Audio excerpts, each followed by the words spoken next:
ನೀವು ಡೈಲಿ ಹಾಲು ಕುಡಿತಾ ಇದ್ದೀರಾ? ಪ್ರತಿದಿನ ಹಾಲು ಕುಡಿತಾ ಇದ್ರು ಈ ಸಮಸ್ಯೆ ಕಾಣಿಸಿಕೊಳ್ತಿದ್ಯಾ? ಹಾಗಾದ್ರೆ ಇವತ್ತೇ ಹಾಲು ಕುಡಿಯೋದನ್ನ ನಿಲ್ಲಿಸಿ. ಯಾಕೆ ಅನ್ನೋದನ್ನ ಹೇಳ್ತೀನಿ. ನಾನು ಶ್ವೇತಾ. ನೀವು ಸುದ್ದಿಯಾನದ ಸಬ್ಸ್ಕ್ರೈಬರ್ ಆಗೋದಕ್ಕೆ ಮರಿಬೇಡಿ.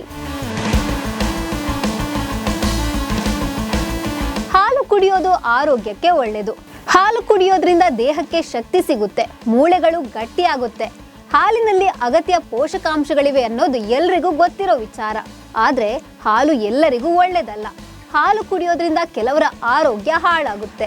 ತಜ್ಞರ ಪ್ರಕಾರ ಹಾಲು ಎಲ್ಲರ ದೇಹಕ್ಕೂ ಸರಿ ಹೊಂದಲ್ಲ. ಇದಕ್ಕೆ ಮುಖ್ಯ ಕಾರಣ ಲ್ಯಾಕ್ಟೋಸ್ ಅಸಹಿಷ್ಣುತೆ.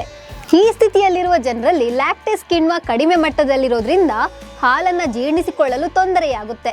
ಇದು ಗ್ಯಾಸ್ಟ್ರಿಕ್, ಹೊಟ್ಟೆ ನೋವು ಮತ್ತು ಅತಿಸಾರದಂತಹ ಸಮಸ್ಯೆಗಳಿಗೆ ಕಾರಣವಾಗಬಹುದು.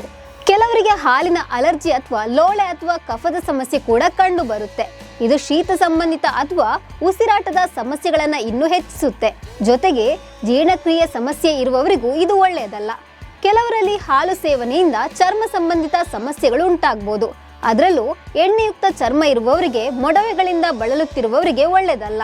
ಹಾಲು ಕುಡಿಯೋದ್ರಿಂದ ಆಗುವ ಸಮಸ್ಯೆಗಳನ್ನು ತಡೆಯಲು ಮೊಸರು, ಮಜ್ಜಿಗೆ ಅಥವಾ ಲ್ಯಾಕ್ಟೋಸ್ ಮುಕ್ತ ಹಾಲನ್ನ ಸೇವಿಸಬಹುದು. ಇವು ಜೀರ್ಣಿಸಿಕೊಳ್ಳಲು ಸುಲಭ. ಚರ್ಮ ಅಥವಾ ಹೊಟ್ಟೆಗೆ ಸಂಬಂಧಿಸಿದ ಸಮಸ್ಯೆಗಳಿದ್ದಲ್ಲಿ ವೈದ್ಯರು ಅಥವಾ ಪೌಷ್ಟಿಕ ತಜ್ಞರನ್ನ ಸಂಪರ್ಕಿಸೋದು ಉತ್ತಮ. ನಮಸ್ಕಾರ.